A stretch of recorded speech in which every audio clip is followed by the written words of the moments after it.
Welcome to something else entirely, where we center the weird so we may grow stronger in spirit. Hello. Whoops. You're the first people I'm talking to this morning. I'm Annie, and welcome to Soul School. I have a live recording from it last night, but I'm going to give a little recap because I think that will be better. There were a lot of kind of sidebars and conversations and digressions that might make that audio not super useful. And so I'm going to begin by setting the tone here. So wherever you are listening from, I invite you to take a deep breath. Set your container.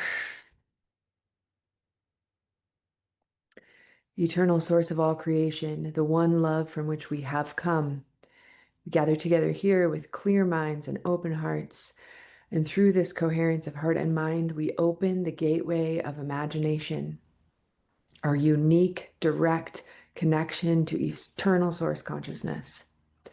May every word spoken, every thought rising, every breath taken serve the opening of our hearts, the remembering of our souls, the healing of our world, and the liberation of all sentient beings. We are free, we are free, we are free.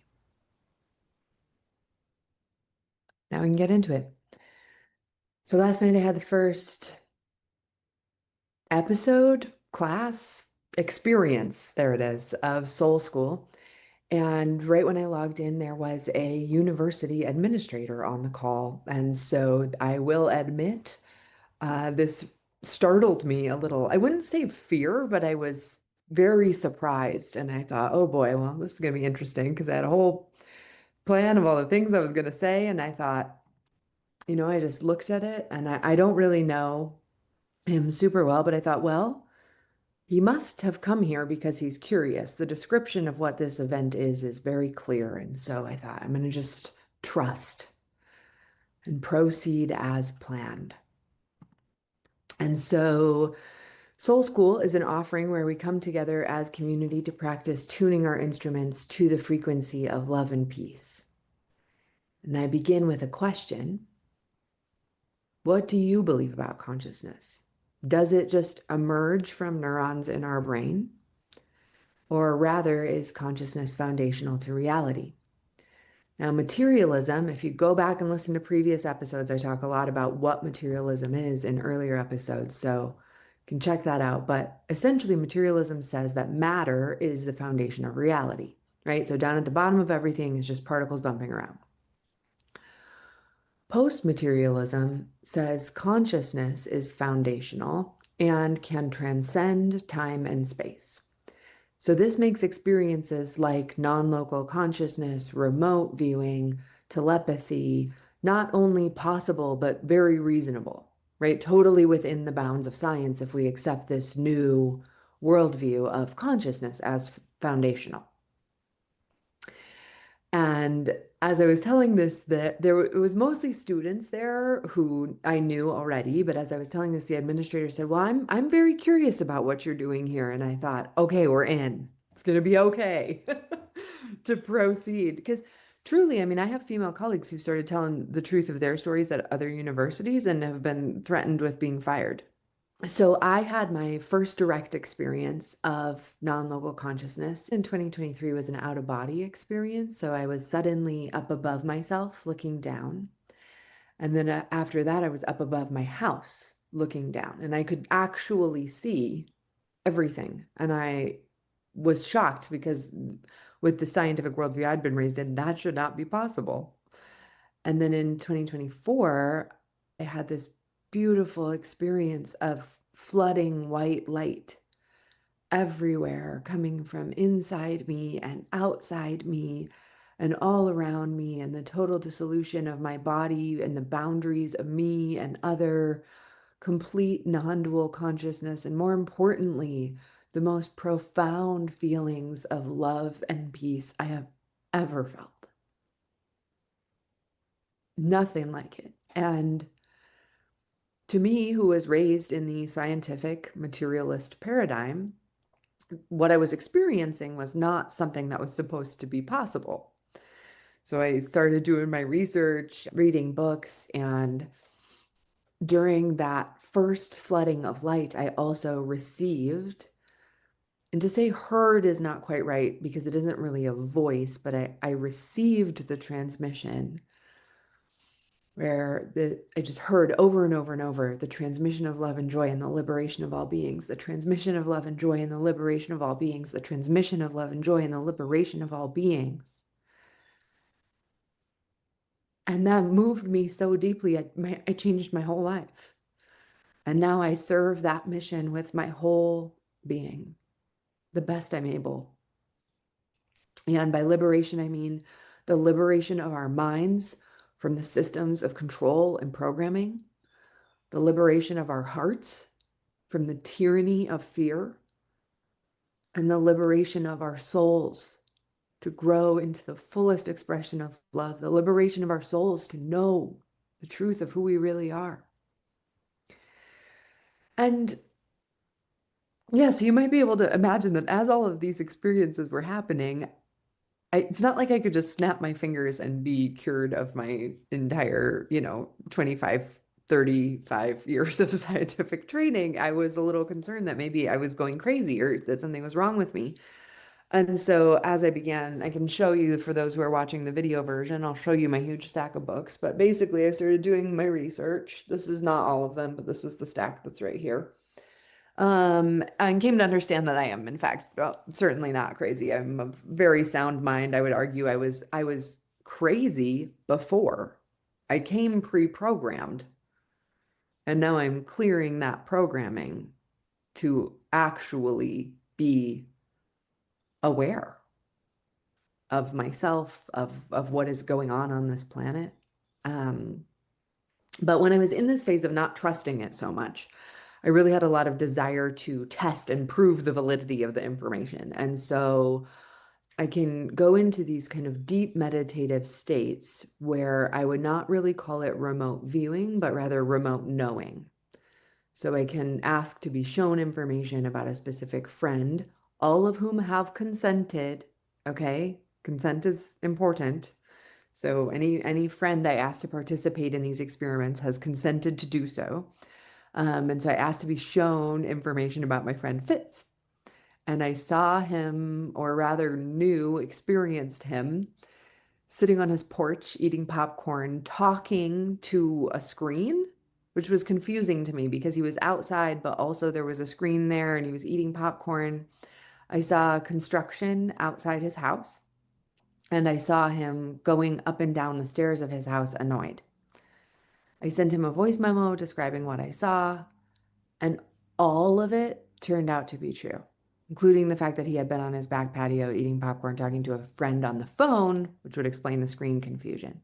So, any one of those things you could say may be a fluke, but all of them turning out to be true. And this is just one story of many where I've kind of fact checked myself. And so these experiences taught me discernment, right? This thing of checking the accuracy of the information is kind of like a fun party trick, right? Like, oh, isn't that cool that I can do that? But what really matters to me are the feelings I have when I return from these experiences of love and clarity and connection, and that kind of deep, deep knowing that there is so much more than what we've all been taught, or than what most of us in the Western educational system have been taught. And the hope I feel from that, that's what really matters, are the feelings that these altered states of consciousness create. And it was beautiful. I was sharing the story, and other students shared their experiences of things they had seen. Um, One of them was talking about seeing the seraphim, and I said, yes, those are real. And, just to see their relief as they shared their stories and to have someone in a position of authority say, yes, that's true. All of these things that you have seen or felt are true. Now we know consciousness is foundational, and so we no longer have to question ourselves. It's important to cultivate discernment, and I'll get into that more later. But anyway, it was really beautiful. And one of my favorite models I've learned so far about, or ways to think about this, is the brain filter model. And so we think about the brain as a filter, whereas instead of producing consciousness, so the neurons are not producing consciousness, the brain filters it like a net, right? Or we can also think of the consciousness as embodying us as an instrument, right? Like an instrument can't play itself, and a consciousness embodies, excuse me, a consciousness embodies a human. And so, brain filter, instead of producing consciousness, the brain is a filter for consciousness. And so the main problem I see is that everything in our culture keeps stuffing the filter full, right? Endless media content, distraction, stress, buy more stuff you don't need, eat more poison. And the filter gets tighter and tighter and tighter and tighter, that heaven forbid the light of source be able to actually reach our hearts and minds. And it breaks my heart that that is the world that we live in. And worse yet, that this is reinforced in our educational system. We are forcing students to grind through Calc 1, 2, and 3 in some cases. And I've had students come to me confessing, really serious mental health issues, self-harm over their calculus grades. And yet, almost none of them will ever use that again in their actual jobs. And AI is here now and can already do these calculations better than us. And yet we insist in our institutions of higher education that we all go through all of this gunking up of our filters. And then also, while that particular student was in crisis, he was told he had to wait 6 months to see a counselor. And so we're teaching things that gunk up our beautiful instruments. We are instruments of consciousness, and we fill them with gunk while nearly completely ignoring nervous system literacy, intuition, any connection to source, or if you're not comfortable with that word, the larger consciousness system. And it has to change. It has to change. And so my vision for Soul School is to create a place like a Jedi Academy where young people, rather than being told, oh, you have ADHD, you better get on medication, all of these things that are happening currently, where rather than doing that, their gifts are honored and cultivated, right? If they have a ability for remote viewing, for intuitive knowing, for sensing energy, for transmitting energy, all of those gifts, these are gifts we are given by source. They're not delusions, right? That these gifts would be cultivated to create this together in community, to create this incredible community of Jedis, essentially, that are able to move into the future with all of their extrasensory gifts heightened and trained and honored. And I believe in this vision. Soul School will exist. The students are hungry for it. I see them. I see them aching, longing for truth. And when you give them even a little taste of it, they want more. And so I know what I'm doing here is going to work. I don't know how exactly or what it's going to take, but I know that there is a need and that I am uniquely positioned to meet that need. They were telling me about different visions they have that kind of look like the pages of a book flipping, and how they're learning to just let this happen. And to be able to tell them that these experiences are real and valid. This isn't fantasy land. These are recurring, measurable human experiences. And someone on the call was on the call with his sister. And his sister shared that before she knew she was pregnant, she woke up in the middle of the night to the sound of a baby crying. Weeks later, she confirmed she was pregnant. So a beautiful premonition there. And these are not isolated stories. I've found that once I've released this and started talking freely about it, people come out of the woodwork to tell you their stories like this. And the free world is inevitable. It has to come because what we're doing cannot continue. Look inside and you will find that you are who you've been looking for the whole time. There ain't nobody coming to save us, y'all. We are who we've been looking for. We got to save ourselves, and that is the truth. We are free, we are free, we are free. Welcome to Soul School, my friends. Much love. And welcome to the outro. So after that call completed, the administrator who had joined reached out to me by email with curiosity, not condemnation, and that is important. And that shows me that even within these systems, there are people who are ready to hear this. So he sent me this email saying how much he enjoyed the session of Soul School. There's a whole lot going on there with you. I'm very curious about it. I deeply resonate with the passion of your concern for students' experience in this whacked out historical moment. I myself have had a number of experiences akin to those you describe. And this has been happening to me so much since I've started publicly speaking about this, the amount of students, other faculty members in other departments who come to me and say exactly that. Oh, I have had that experience also. Many of us have. We just don't talk about it. And then he goes on to describe the banned TED Talk, which I have also seen, by Rupert Sheldrake called The Science Delusion.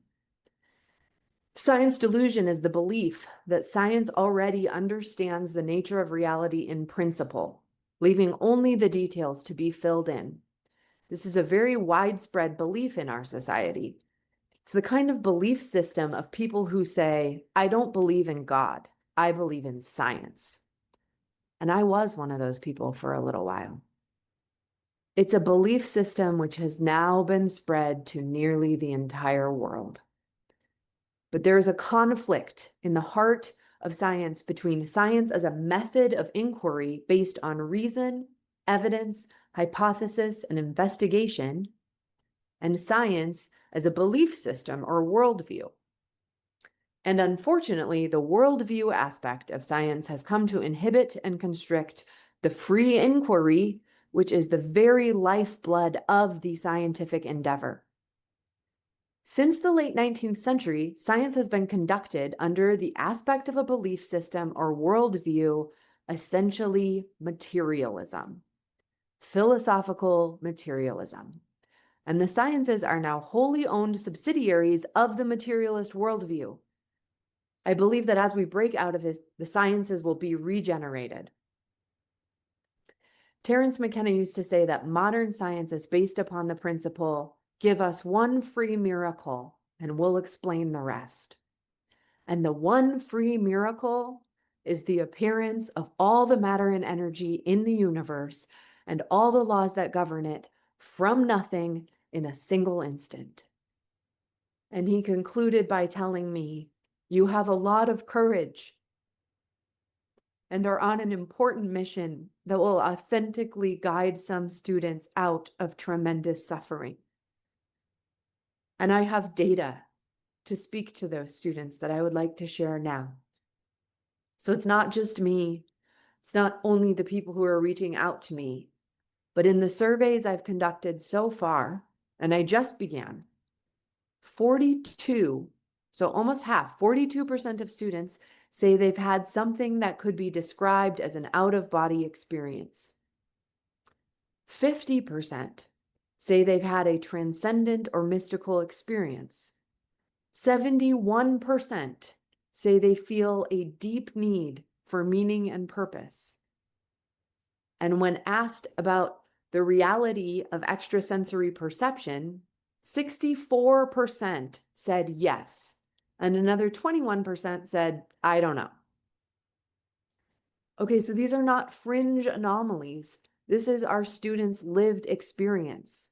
And if the university is not willing to acknowledge this, or to even consider that these experiences may be tied to the mental health crisis we're facing, then I will not be part of it. I can no longer stand by and be complicit while young people are medicated, numbed, and told that their deepest, most meaningful experiences are not real. And so I will take this data to administrators, and if they don't have the courage to recognize what is right in front of them, then I'm done. The times demand this. Our students are hungry for truth. They ache for something real, something true. And when they are given even a glimpse of it, they light up. And so I'll say it again, the free world is inevitable. We are the ones we've been waiting for. And Soul School is coming to help us remember that. We are free, we are free, we are free.